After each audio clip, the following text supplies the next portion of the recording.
The act of attuning to magic items in Dungeons and Dragons just feels off to me. Like, how does it really work? And why does it take so long to be able to tap into the magic item's powers? We see so many times in a bunch of different references. As soon as you touch the thing, something happens because it's so powerful. Well, excuse me, Dobby, it takes a short rest. You need 1 hour to spend time with it to be able to attune to it. Because attuning to magic items is strange when you really think about it. How do you sync up to activate its powers? Is there a command word, gestures, or do you just think about it and it turns on? I got a ton of different ideas to get your brain going and shake up some ideas to think about what is best for you at your table. But first, a word from our sponsor, Alexander's Almanac. This is my own book and an expansion to D&D that expands on the 3 pillars of combat, social encounters, and exploration. And because I don't just tell you what I think the rules should be. Each of these rules that I have in this book, and there's hundreds of them, have multiple variations of them. Kind of like I'm trying to say in all of these videos. I'm not trying to get you to play the game the way I do. I'm trying to shake things up in your head to get you to think about some things for your game. So if there's ever been that time when you're playing your game, whether you're a player or a dungeon master, that something just feels off,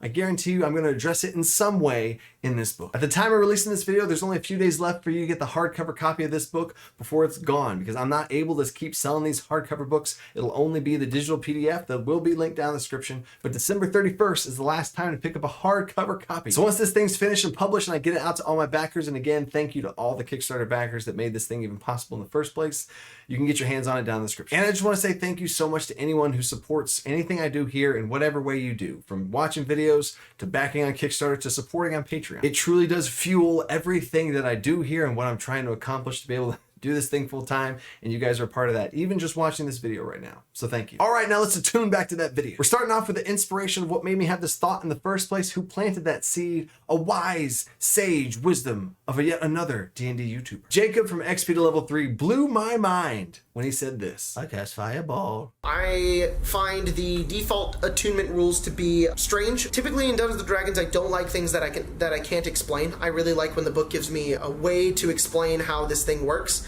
Mostly because I'm lazy and I'm not very imaginative, and I like to have a picture in my head because I'm a very visual person. I don't like that attunement takes an hour. I know it does that for game mechanics, and I just don't understand it. I guess it's so you can't do it in combat, or you have to spend time with the item, but I always run into the problem of what are you doing with the item? If it's just a rod, what are you doing? Poking every bit of it, staring at it? Like, what are you doing? Concentrating, meditating? What about characters that don't know how to meditate?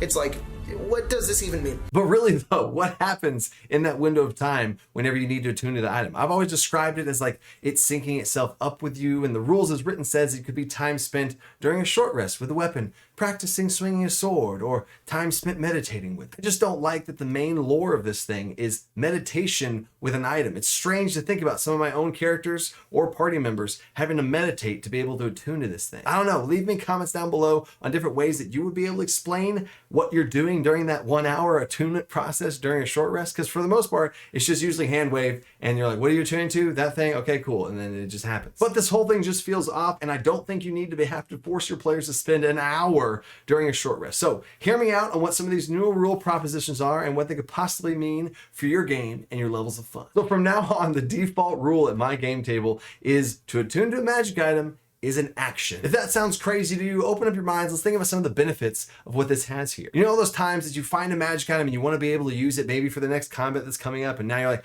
oh, we have this really powerful thing possibly, but I can't use it yet. Let's go find a short rest so I can attune. Like, they have to game around this thing. I don't think that that's necessarily fun, and if I want to restrict the players to be able to use a magic item, maybe I wouldn't give it to them yet, or give it to them in the next combat, or there's plenty of things you can do as a dungeon master if you want to address that type of thing, if you want to make them feel that way. But for me, this feeling of what I'm talking about feels bad because the players are forcing them to take a short rest to spend an hour to like do whatever they're doing to attune to this thing. Because once you open this door, and attunements can now be an action to do, that means mid-combat, how cool is this? Stay with me. Mid-combat, you can find a magic item on a pedestal in the middle of a huge room, and it's a race to try and get this magic item on the cross to the side. The bad guys are there. They're trying to get the magic item. Who can get to it first? As soon as you touch it and attune to it with an action, you activate all of its magical powers. I literally just got chills during my own stupid description for that. But that opens up another game mechanic that you can use as a dungeon master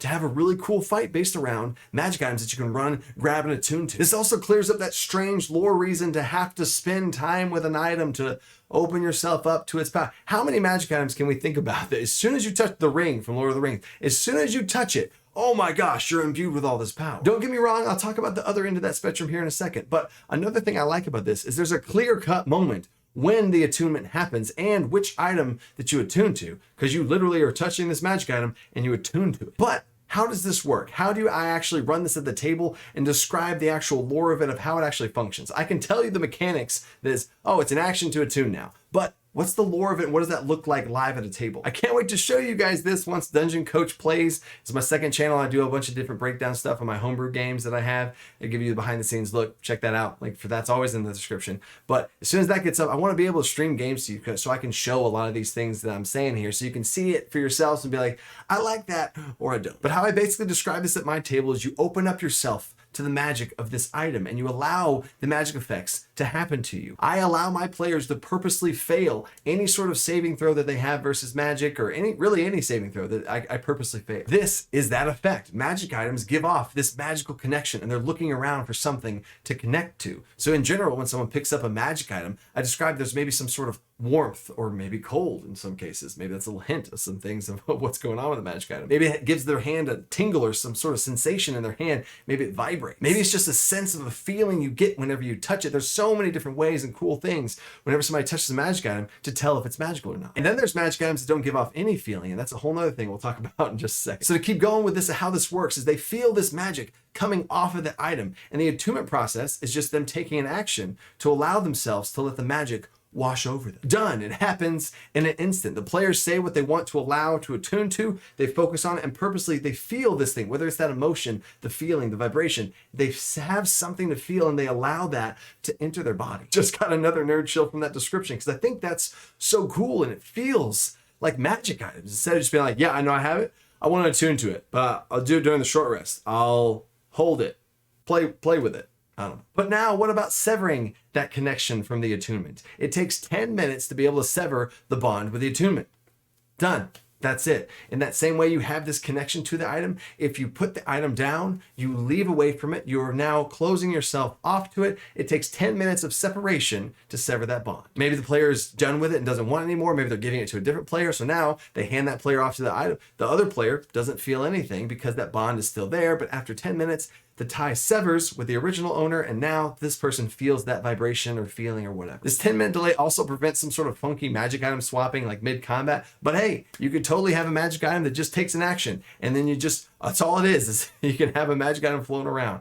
Take these rules as the default guidelines and be able to tweak and change them, which is what we're about to get into here. I also want to throw out an example here real quick of something I've had happen at my game tables. One of my players had this really sought after magic item. They went and stole it from a thing. People knew that they had it. They were being hunted down. So in the middle of the night and other things happened, there was some sort of ambush and a skirmish. And this character, this evil PC, stole that character's magic item. There's a whole bunch of different checks for it because you don't want to just steal players' items. That feels bad. So there's a whole thing for it. And this person stole the magic item from them and ran away. And now they got away from during the little combat that he escaped. And now skill challenge. There was a whole thing for it. I have a bunch of videos on the channel about skill challenges. I love skill challenges.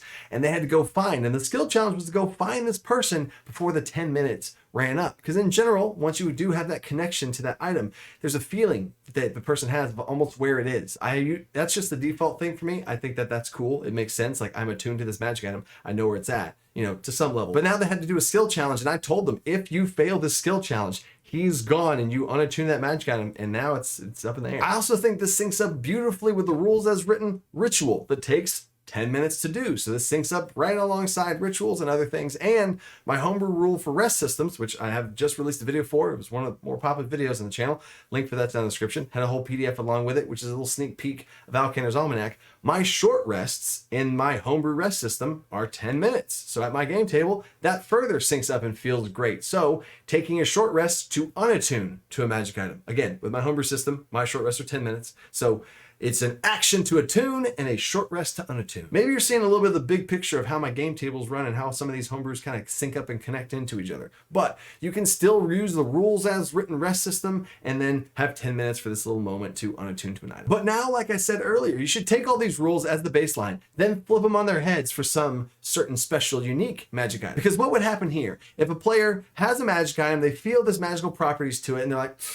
no, maybe it's like a dark twisted blade. And they're like, no, I don't really want to attune to that. And they put it in their bag, or they just have it on their person, they sheath it or something, whatever. They've touched it, I don't know. And they sheath it and they don't want to do anything with it. They go, they take a long rest or something, they sleep, they wake up and they have attuned to it. And then the player's like, wait, no, I didn't attune to it. I didn't do an action to attune. And the dungeon master can be like, yeah, it's weird. I've done that before to a player with a cursed magic item that they didn't know was cursed, and if they had a short or long rest with it, it attuned to them automatically. You can take that a step farther and just have, if they touch it, they attune to it. Have this system and shake it up and change it for different items. So whenever people encounter a magic item, it truly could be anything. Like a magic item should feel like, and it shouldn't be inside of a box of like, actually, I know how the rules on all magic items work. It's this. Which also further references my video last week where I talked about attunement slots and everything. But take these attunement type things, and maybe you go rules as written on an item. Maybe it takes longer to attune to a certain magic item where they're like, oh, I feel magic in this blade, whatever it is. I keep going to swords or whatever. I feel magic in this amulet, and they put it on and they take an action to attune to it. But nothing happens. You feel no different. Maybe it takes longer. Maybe they have to have it for a full day. Maybe it has to accomplish something while wearing it. There's some sort of objective that they need to do as a little side quest that they have to slay a dragon to be able to awaken this. And now the attunement process is actually fun and interesting and alive. Also, in general, I can reflavor sometimes the detect magic spell, or especially the identify spell, to be able to figure out things like this, to where, how do I attune to a magic item? Because in general, I don't like the identify spell. I do not use it rules as written, to where I just tell them what they get from it, unless it's like a super small crappy item. Identify gives clues as to the magic item and how it works and stuff. I could do a whole thing on that. Some more fun things now for attunement is command words. A lot of times I'll have something as soon as you attune to a magic item, you say a word, and that word becomes its command word. So you know the moment, right? You know the exact moment when it happens. You feel this magic from the weapon.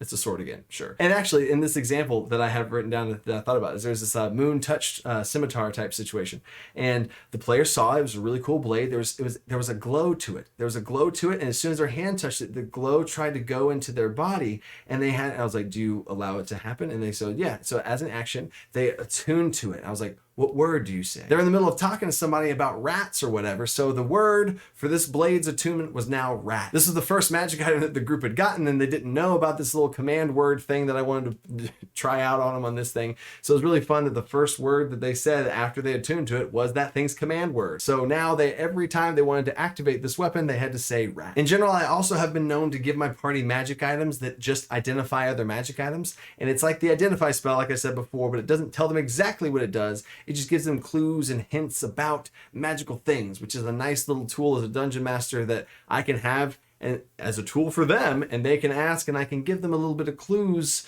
as to what's going on. Little nuggets to figure stuff out, but not too much. So I hope all these ideas on attunements got your brain going, and last week's video on attunements got your brain going too. I got a video coming out soon about how many magic items to give to your players. It's kind of a similar topic in this whole magic item attunement process. Hopefully this conversation has shaken up some things in there and made you think about what's the most fun at your table. And on that note, keep thinking.